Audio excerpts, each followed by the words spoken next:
शब बारात की हकीकत। क्या 15 शाबान हमारे दीन में कोई ऐसा दिन है जिसमें कुछ इबादात मखसूस हैं? क्या इस रात में नफली इबादात करना, रोज़ा रखना या किसी और किस्म की इबादात करना नबी करीम सल्लल्लाहु अलैहि वसल्लम से साबित है? आइए इन सवालों के जवाब तलाश करते हैं।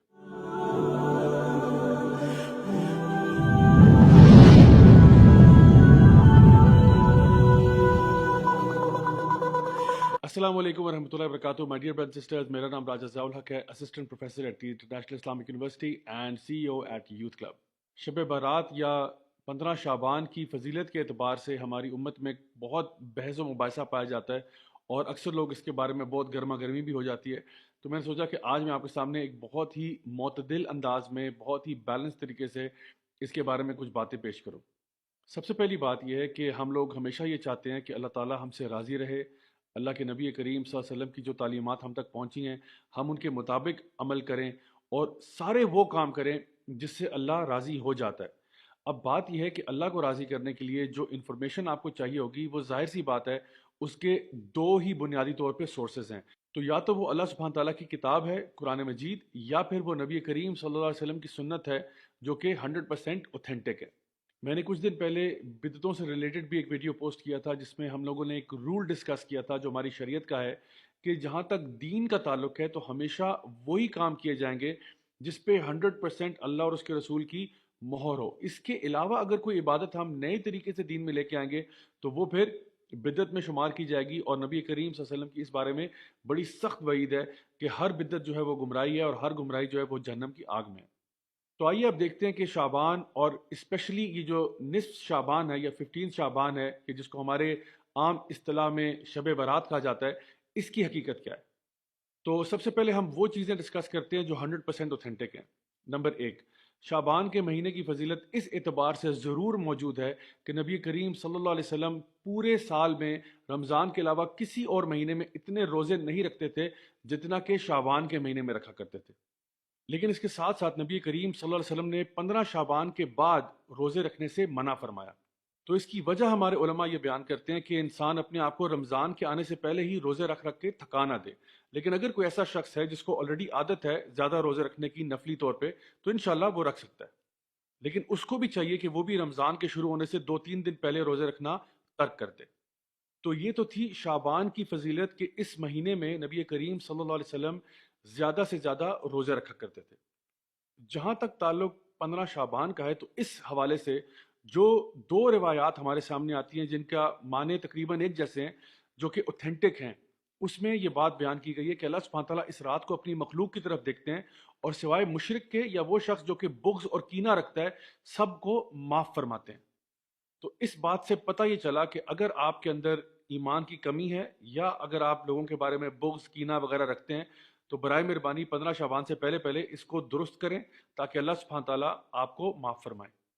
अब आते हैं उन ढेरों रिवायात की तरफ जो इस मौजू के ऊपर या तो बहुत ज़्यादा कमज़ोर हैं सनद के अतबार से या फिर मौदू हैं यानी कि फैब्रिकेटेड हैं, मन घड़त हैं। और इससे पहले कि मैं आपके सामने वो बातें बयान करूं, नबी करीम सल्लल्लाहु अलैहि वसल्लम की एक हदीस है जो बिल्कुल सही है, जहां पे आपने फरमाया कि एक शख्स के झूठा होने के लिए यही बात काफ़ी है कि वो हर सुनी सुनाई बात को आगे कर दे, लोगों तक पहुंचा दे।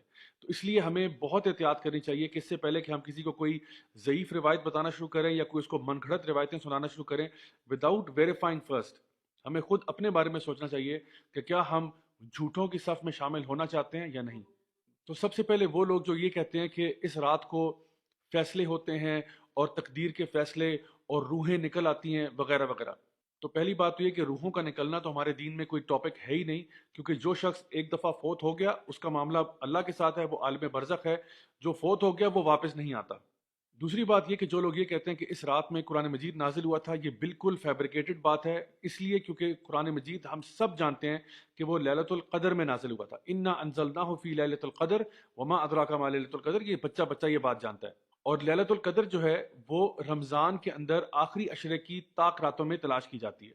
پھر وہ احادیث جہاں پہ لوگ یہ کہتے ہیں کہ جی اللہ تعالیٰ سما دنیا پہ آتا ہے اور کہتا ہے کوئی ہے مجھ سے مغفرت مانگنے والا، کوئی ہے مجھ سے بخشش طلب کرنے والا، کوئی ہے مجھ سے دنیا اور آخرت کی کوئی چیز مانگنے والا جس کو میں عطا فرماؤں. تو یہ بات صرف نصف شعبان کے لیے مخصوص نہیں ہے، بلکہ ہر رات کو ایسا ہوتا ہے. یہ وہ تہجد کا ٹائم ہے جس پہ ہمیں اٹھنا چاہیے، اللہ تعالیٰ سے دعا کرنی چاہیے، نماز پڑھنی چاہیے. یہ ایک مسنون چیز ہے جو ہم کر سکتے ہیں پورا سال. اس کے علاوہ کچھ ایسی رسومات جو لوگوں نے اپنی طرف سے گھڑی ہوئی ہیں، فار ایگزامپل حلوے بنا بنا کے لوگوں کو کھلانا، یا قبرستان جانا، یا اس کے علاوہ بن ٹھن کے تیار ہونا اور یہ کہنا کہ یہ مردوں کی عید ہے، یہ سب چیزیں جو ہیں یہ فیبریکیٹڈ ہیں، ان کا کوئی وجود ہمارے دین میں نہیں ملتا. اس کے ساتھ ساتھ جتنی بھی احادیث عبادات کے اعتبار سے آتی ہیں کہ اس رات کو خاص عبادت 100 رکعت نماز پڑھی جائے اور 14 رکعت نماز پڑھی جائے اور یوں پڑھا جائے، یہ ساری کی ساری روایات فیبریکیٹڈ ہیں، موضوع ہیں، اور ہمیں کبھی بھی کسی تک منتقل نہیں کرنا چاہیے ان کو. آپ کسی بھی ایسے عالم سے جو حدیث کا پختہ علم رکھتے ہیں، چاہے ان کا تعلق کسی بھی مکتبہ فکر سے ہو، ان سے اگر آپ پوچھیں گے کہ جی ہمیں بتائیے کہ جو احادیث ہم ذکر کر رہے ہیں کیا یہ حدیثیں صحت کے اعتبار سے صحیح ہیں، وہ خود آپ کو بتائیں گے کہ ہاں ان میں ایسی روایات موجود ہیں جو کہ بہت زیادہ ویک ہیں یا پھر فیبریکیٹڈ ہیں، موضوع ہیں، یعنی کہ کسی نے خود سے گھڑی ہیں. نبی کریم صلی اللہ علیہ وسلم نے کبھی ایسا ذکر نہیں کیا تھا. پھر رہی وہ بات کہ لوگوں کا یہ کہنا کہ جی اس رات کو قسمت کے فیصلے ہوتے ہیں، تقدیر کے فیصلے ہوتے ہیں، یہ بات بھی درست نہیں ہے، کیونکہ یہ فیصلے بھی لیلۃ القدر کی رات میں ہوتے ہیں. اللہ سبحانہ وتعالیٰ فرماتے ہیں تنزل الملائکۃ والروح فیہا باذن ربہم من کل امر، کہ اس رات کو جبریل امین اور فرشتے نازل ہوتے ہیں ہر فیصلہ لے کر اللہ تعالیٰ کی طرف سے. So my dear brothers and sisters, اگر ہم نے واقعی اللہ تعالیٰ کو راضی کرنا ہے، اپنے گناہوں کو بخشوانا ہے، تو کیوں نہ ہم وہ اعمال کریں اور کثرت سے کریں جو کہ نبی کریم صلی اللہ علیہ وسلم سے، آپ کے صحابہ سے، تابعین سے، تبع تابعین سے 100% ثابت شدہ ہے. مثلاً تہجد کی نماز پڑھنا، خوب صدقہ خیرات کرنا، خوب ٹائم لگا کے ذکر کریں، قرآن مجید 3 3 4 4 گھنٹے قرآن پڑھیں، لمبی لمبی رکعت نمازوں کی نفل نمازیں پڑھیں، کوئی مسئلہ نہیں. انشاءاللہ تعالیٰ ایسے آپ تمام کام سارا سال ہی کر سکتے ہیں. اب اگر کوئی یہ شخص کہتا ہے کہ جی ہم 15 شعبان کو اگر خاص طور پہ کچھ عبادت کر لیں تو اس میں حرج ہی کیا ہے؟ حرج صرف اتنا ہے کہ اگر تو آپ کا یہ روز کا معمول ہے تو ضرور کریں، دعائیں مانگیں، ذکر کریں، قرآن پڑھیں، ضرور کریں. لیکن اس رات کو خاص کرنا نہ تو نبی کریم صلی اللہ علیہ وسلم سے 100% ثابت ہے، نہ ہی صحابہ کرام سے ثابت ہے، نہ ہی اہل بیت سے ثابت ہے، کسی سے بھی ثابت نہیں ہے کہ وہ اس رات کو خاص طور پر کچھ کیا کرتے تھے. تو دین ہمارا نبی سے ہی آ رہا ہے صلی اللہ علیہ وسلم سے، آپ کے فیملی سے آ رہا ہے، آپ کے کمپینین سے آ رہا ہے، تو کیوں نہ ہم وہی اعمال کریں جن کو وہ اچھا سمجھا کرتے تھے. اب پوری بات کا خلاصہ یہ ہے کہ شعبان کا مہینہ ایک بڑا خاص مہینہ ہے جس میں نبی کریم صلی اللہ علیہ وسلم خوب روزے رکھا کرتے تھے. دوسری بات یہ کہ قرآن مجید میں 15 شعبان کی کوئی خاص اہمیت مینشنڈ نہیں ہے. یہ کہنا کہ جی اس رات کو تقدیر کے فیصلے ہوتے ہیں، یہ چیز بالکل من گھڑت ہے. اس رات کے بارے میں ایک روایت بہرحال درست ہے جہاں پہ یہ بات ذکر ہے کہ اللہ سبحانہ تعالیٰ اپنی مخلوق کے ساتھ رحم کرتے ہوئے سوائے مشرک کے اور اس شخص کے جو کہ بغض اور کینہ رکھتا ہے تمام کو معاف کر دیتے ہیں. خاص طور پر 15 شعبان کا روزہ رکھنا یہ سنت عمل نہیں ہے بلکہ اس کو مکروہ کہا جا سکتا ہے، اور 15 شعبان کے بعد تو روزہ رکھنا ویسے بھی اس کی ممانعت ہے سوائے اس شخص کے جو کہ پہلے سے ہی روزے رکھتا ہو. جتنی بھی احادیث اس رات کے بارے میں بیان کی گئی ہیں کہ خاص عبادات اس رات میں کی جائیں، وہ سب کی سب یا تو بہت زیادہ ضعیف ہیں یا من گھڑت ہیں یا موضوع ہیں.